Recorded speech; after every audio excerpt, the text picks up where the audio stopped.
सो आज हम बात करेंगे angle between two lines in general form. अब जनरल फॉर्म दरअसल होमोजीनियस होगी। यहाँ पे मेंशन कर देता हूँ होमोजीनियस इक्वेशन, जिसको आप जॉइंट इक्वेशन कहते हैं, यानी दो लाइंस की इकट्ठी इक्वेशन। यानी अगर मैं यहाँ पे लिखता हूँ फर्ज कर लें ए एक्स स्क्वेयर, जो कि इसकी जनरल फॉर्म है A x square plus 2h xy plus B Y square. अब ये किसी ग्राफ, किसी कर्व को नहीं जाहिर करी, बल्कि ये दो स्ट्रेट लाइंस की कंबाइंड इक्वेशन है, जॉइंट इक्वेशन है, इकट्ठी इक्वेशन है। ठीक है, अब हम देखते हैं वो दो लाइंस कौन सी हैं। ठीक है, वो दो लाइंस कौन सी हैं। अब उनको स्टडी करने के लिए, उनको मालूम करने के लिए हम इसको फैक्टराइज करेंगे। यानी मैं पहले अगर इसको इस फॉर्म में लिख दूं, b Y square plus 2h xy plus a x square is equal to zero.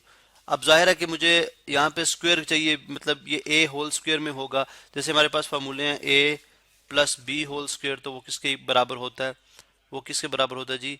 A square plus 2ab और प्लस बी स्क्वेयर। ठीक है, अब यहाँ पे इसका मतलब जो पहली टर्म है हमें ए स्क्वेयर की फॉर्म में चाहिए। तो यहाँ पे मैं ए स्क्वेयर वाई स्क्वेयर को बनाने के लिए मैं तमाम को बी से मल्टीप्लाई कर दूंगा। ठीक है, बी से मल्टीप्लाई कर दूंगा तो बन जाएगा बी स्क्वेयर वाई स्क्वेयर, ये बन जाएगा प्लस 2bh xy और plus ab x square is equal to zero into b करेंगे तो जीरो ही आएगा। अभी देखिए ये मेरे पास ए स्क्वेयर बन गया, ये मेरे पास क्या है? बी वाई होल स्क्वेयर, ये क्या है? ए स्क्वेयर और प्लस 2 इंटू ए कितना है? बी वाई, ए कितना है? B y. ठीक है, और उसके बाद एक्स वाई है मेरे पास, क्या है?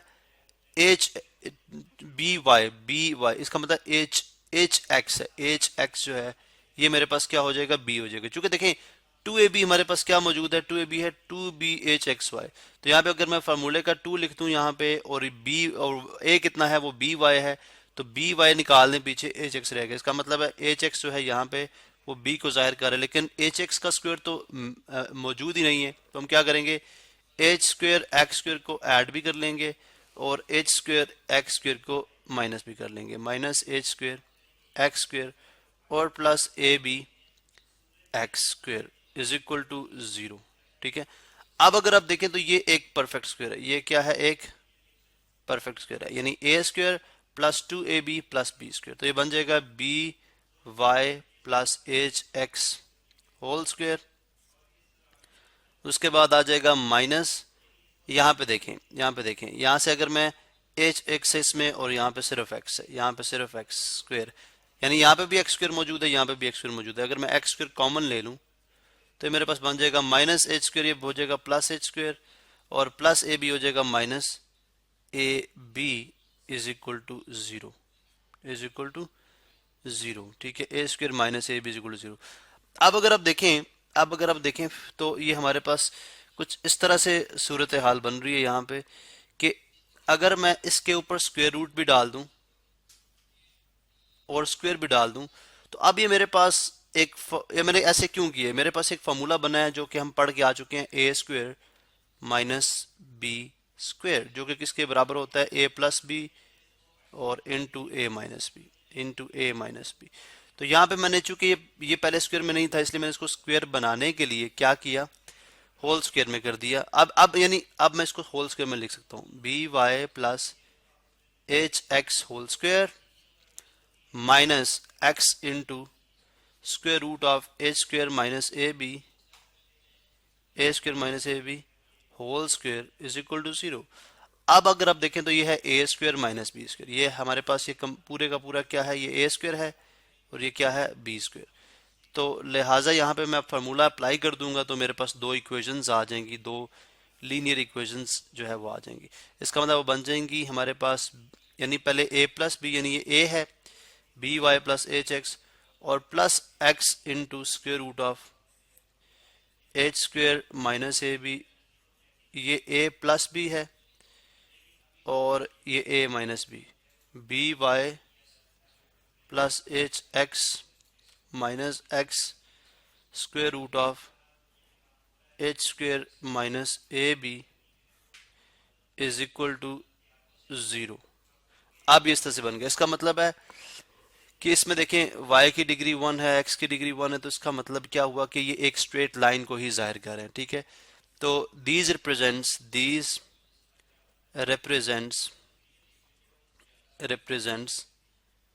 two straight lines, two या पेयर ऑफ, चले हम इसे लिख लेते हैं pair of straight lines, pair of straight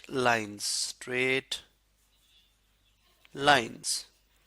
अब हमने क्या करना है, अब इन दो लाइन के दरमियान अगर आपने एंगल मालूम करना हो, ठीक है, हमारे पास चूंकि लाइंस मौजूद हैं, अब इन दो लाइंस के दरमियान अगर हमने एंगल मालूम करना है तो पहले आप देखें कि इसकी स्लोप कितनी है और इसकी स्लोप कितनी है, दोनों की स्लोप मालूम करें, पहले इसकी भी स्लोप और इसकी भी स्लोप मालूम करें। चलें जी, हम अगर मैं इसको लिखूं बी वाई इज इक्वल आ जाएगा minus h x minus x square root H square minus A B. अब इसका मतलब क्या हुआ कि इसकी स्लोप अगर आप देखें, इसकी स्लोप अगर आप देखें, पहले आप बेशक दोनों को इस तरह भी लिख सकते हैं, हम दोनों को जो है वो पहले इस फॉर्म में लिख लें कि दो लाइंस जाहिर है हमारे पास दो लाइंस हैं, कौन सी, B Y plus H X plus X, या बल्कि यहाँ इन दोनों से एक्स कॉमन भी ले सकते हैं आप, plus x into H plus square root H square minus A B is equal to 0। ये एक इक्वेशन है, यानी चूंकि देखें ये दोनों का प्रोडक्ट 0 कैसे आ सकता है, या ये 0 के इक्वल हो जाए या ये 0 के इक्वल हो जाए। तो अगर ये 0 के इक्वल है तो एक इक्वेशन ये है और दूसरी इक्वेशन क्या है, B Y plus x common ले लें, यानी इन दोनों में, ठीक है, तो ये आ जाएगा h minus square root of H square minus A B is equal to 0। ये इक्वेशन नंबर 2 है, ये दूसरी इक्वेशन है, ठीक है। अब आप इसकी स्लोप्स मालूम करें, ठीक है, चूंकि हम इन दोनों के दरमियान एंगल मालूम करने जा रहे हैं। फर्ज करें एक लाइन ऐसे, मैं अंदाजन में बना रहा हूं, अगर एक लाइन ऐसे है दूसरी लाइन ऐसे है, ये L1 है तो ये L2 है, ठीक है, तो L1 से या L2 से अगर आप L1 पे एंगल मालूम करना चाह रहे हैं तो हम इस तरह से देखेंगे ये एंगल, ठीक है। अब उस एंगल को मालूम करना हो तो जाहिर है हमें स्लोप चाहिए, जैसा कि हम पहले पढ़ के आ चुके हैं। तो स्लोप कैसे मालूम करेंगे, स्लोप इसको अगर आप स्लोप इंटरसेप्ट फॉर्म में तब्दील कर दें, यानी B Y plus x into H plus square root H square minus A B is equal to 0, यानी स्लोप ऑफ 1 कैसे आ जाएगी, B Y is equal to आ जाएगा minus x into H plus square root of H square minus A B. अब y जो है वो यहाँ पे मल्टीप्लाई हो रहा है, तो उस तरफ अभी b जो है यहाँ पे मल्टीप्लाई हो रहा है, दोनों अगर b को दोनों तरफ डिवाइड कर दें आप तो b से कैंसिल, तो आ जाएगा y is equal to minus, चलें पहले h plus square root of H square minus A b over b। अब इसमें इंटरसेप्ट क्यों नहीं है, बिकॉज ये दोनों लाइन जो हैं वो हमने बताया था स्टार्ट में कि दोनों ओरिजिन से पास कर रही हैं। जो जॉइंट इक्वेशन है वो उन लाइंस के लिए जो ओरिजिन से पास कर रही हैं। तो minus h plus square root H square minus ए बी ओवर बी एक्स, और अगर आप इसको कंपेयर करें y is equal to m x के साथ तो इसका मतलब है ये क्या बन जाएगी, ये क्या बन जाएगी आपके पास स्लोप। तो m1 इज इक्वल टू आ जाएगा minus h plus square root of H square minus A b over b. इसका मतलब है इसी तरह से आप m2 क्या लिख सकते हैं, स्लोप दूसरे की क्या आ जाएगी, माइनस h, यहाँ पे क्या है सिर्फ माइनस है, यहाँ पे क्या है minus, h minus square root of H square minus A b divided by b. ये दूसरे की स्लोप आ गई, ये दूसरी लाइन की स्लोप आ गई। तो अब हम देखते हैं, इस वीडियो को हम कंटिन्यू करते हैं अगले वीडियो में और देखते हैं कि हम किस तरह से जो है इनकी हम एक फार्मूला बनाएंगे जिसके ज़रिए से हम जो है वो एंगल दो लाइंस के दरमियान मालूम कर सकते हैं।